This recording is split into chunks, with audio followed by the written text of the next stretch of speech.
नमस्कार, स्वागत आहे तुमचं प्रगती इझी किचनमध्ये। आज आपण मॅगी कशी बनवायची हे बघणार आहोत। तर जनरली मॅगी तर सर्वांनाच बनवता येते, पण प्रत्येकाच्या पद्धती वेगळ्या असतात। मी अतिशय वेगळ्या पद्धतीने ही मॅगी करणार आहे, तर सर्वांना नक्कीच आवडेल। तर चॅनलला सबस्क्राईब केलं नसेल तर चॅनलला नक्की सबस्क्राईब करून घ्या। रोज नवनवीन रेसिपीज असतात आणि मॅगी जी आहेत अतिशय चटपटीत आणि एकदम टेस्टला भन्नाट अशी लागणार आहे। तर चला व्हिडिओला सुरुवात करूया। कढईमध्ये 3 चम्मच तेल टाकून घ्यायचं आहे मस्तपैकी। आणि मॅगी करायची म्हटलं तर मग ही पद्धत एकदा जर ट्राय केली तर परतही तुम्ही याच पद्धतीने करणार आहेत, कारण अतिशय चविष्ट अशी मॅगी लागणार आहे। 1 चम्मच जिरा।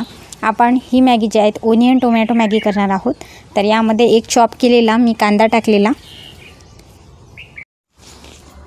कढीपत्ता टाकायचा आहे मस्त। कढीपत्ता जो आहे बारीक चिरून टाकायचा आहे आणि यामध्ये 2 चॉप केलेले टोमॅटो टाकायचे आहे।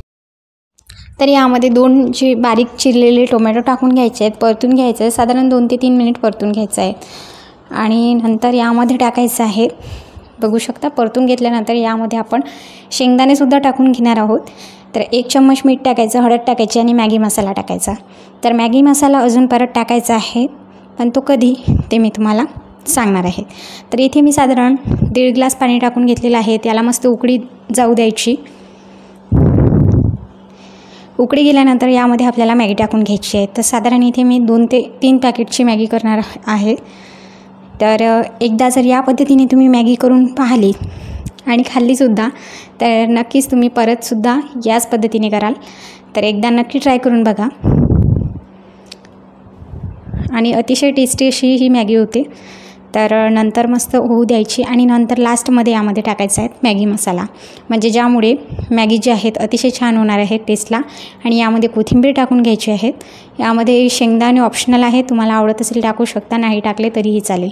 यामध्ये टाकून घ्यायचं आहे 1 पॅकेट पुन्हा मॅगी मसाला आणि ही मॅगी जी आहेत परतून घ्यायची आहेत आणि गरमागरम मस्तपैकी एका प्लेटमध्ये सर्व करायची। तर बघू शकता झटपट अशी मॅगी तयार आहेत। तर प्लेटमध्ये सर्व करून घ्यायची आहेत आपल्याला आणि मस्त गरमागरम खायची आहे। तर ही जी मॅगी आहेत मी अतिशय युनिक पद्धतीने तुमच्यासमोर याची रेसिपी ठेवलेली आहे आणि करूनसुद्धा दाखवलेली आहेत। एकदा तुम्ही नक्की या पद्धतीने मॅगी करून बघा, परत तुम्ही दुसरी कोणतीच पद्धत वापराल नाही, कारण याच पद्धतीने तुम्ही मॅगी कराल। तर बघू शकता मस्तपैकी चटपटीत चविष्ट अशी मॅगी तयार आहेत। आणि रेसिपी आवडल्यास प्रगती इझी किचन चॅनलला सबस्क्राईब करायला विसरू नका। लाईक करा, शेअर करा आणि कमेंट करून नक्की सांगा कशी वाटली तुम्हाला रेसिपी। आणि रोज नवनवीन रेसिपीज असतात तर चॅनलला सबस्क्राईब करून घ्या। थँक्यू।